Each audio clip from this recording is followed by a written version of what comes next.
So hello and welcome back to Skye.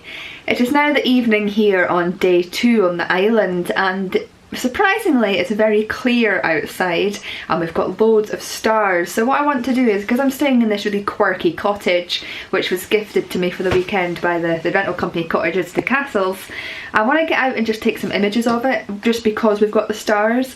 I think it'll look really beautiful, and it'll also hopefully allow me to remember this place in the future. Because the thing is, I love astrophotography and I don't get to do it very often now. You know, I used to do it a lot in the past, but often it was revolving around the northern lights. But because, you know, getting photographs of the stars is something I used to love doing, so that's what I'm going to do tonight. Hopefully get some quirky images, like I say, around the cottage. And yeah, let's head out into the garden and see what awaits us.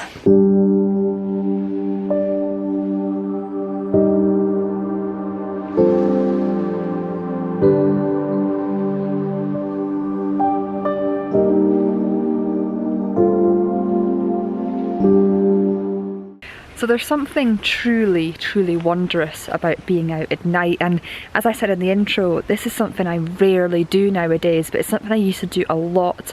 And what I forgot is how much I love just being out on a calm, crystal clear night when you've got the stars all around you. It's so peaceful, and when you come somewhere like Skye, which is, especially when you're in a rural part of Skye like I am, you're so far away from the light pollution that you can just see for miles. Like the sky is just lit up just now with thousands and thousands of stars, and it's so beautiful. And to be able to sort of embrace this weekend, because the clocks go forward tonight into the British summertime, to be able to embrace this for the final official night of winter is such a nice way to round off this season, and it's just so beautiful. I want to do more astrophotography because I forgot how much I love it, and you know, it's a time of day when not many people are out and around and about, and it's a time of day and a sort of, you know, time of day that not many people see. It's very rare for people to be out at this time of day and enjoying the stars and the night sky, which means that you quite often get it to yourself, which I think is really nice. And to be at this quirky, picturesque cottage, it is just made for nighttime photography.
Just talk you through my thought process with this.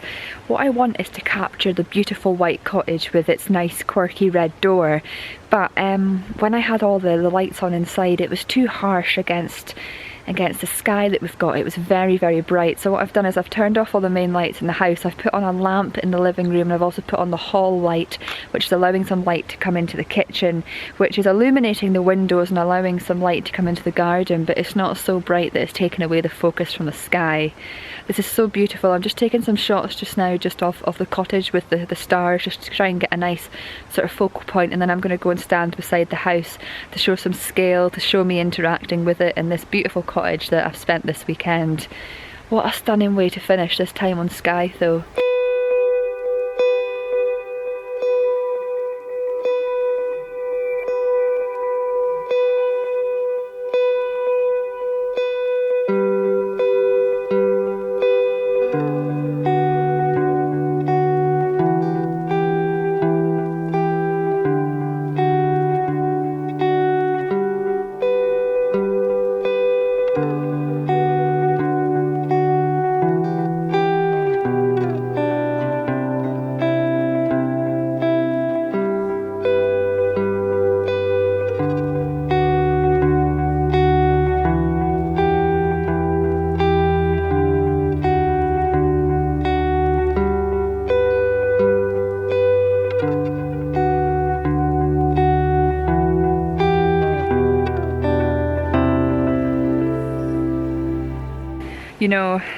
this, photographing this cottage, right, it has really reignited my love for astrophotography.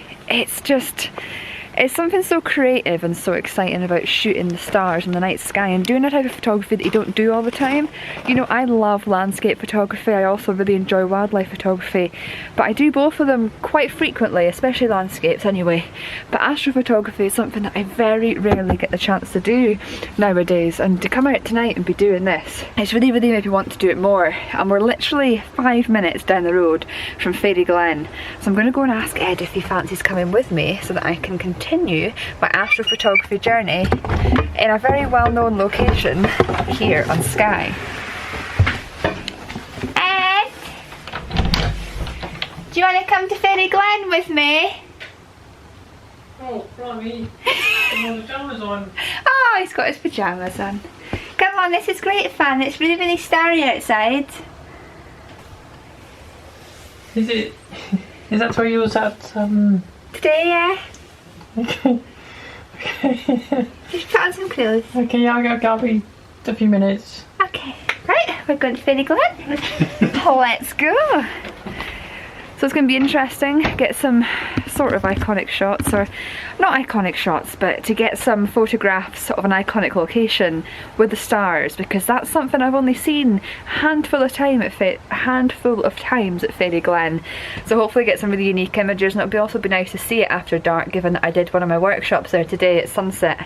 So excited for this. Let's get on the road and let's get to Fairy Glen and get shooting some more starscapes. So sorry if you were tuning in expecting to see some stunning images from Fairy Glen, but I wanted to tell you what happened. So I went to Fairy Glen feeling very excited, as you've just seen. I couldn't wait to get there, couldn't wait to take some images, but there was no moon out that night, or at least the moon wasn't going to rise until the early hours of the morning, and when we got there it was pitch black, which was great in some ways because you could see thousands and thousands of stars.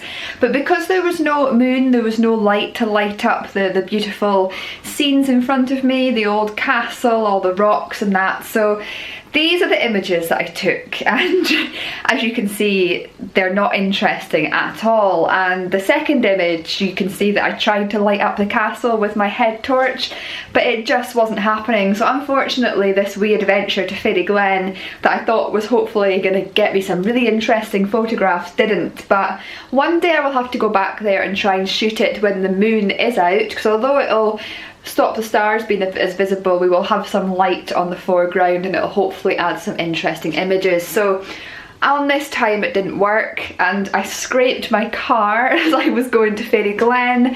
We fell down a hill as well while we were there. It just, from something so positive and exciting, as you saw at the start of this video, from the house, to a moment of despair and disappointment. But that's what happens when you're doing outdoor photography. Sometimes you have an idea in your head and you get to a location and it doesn't turn out, but sometimes you go to a location not expecting much and you are blown away.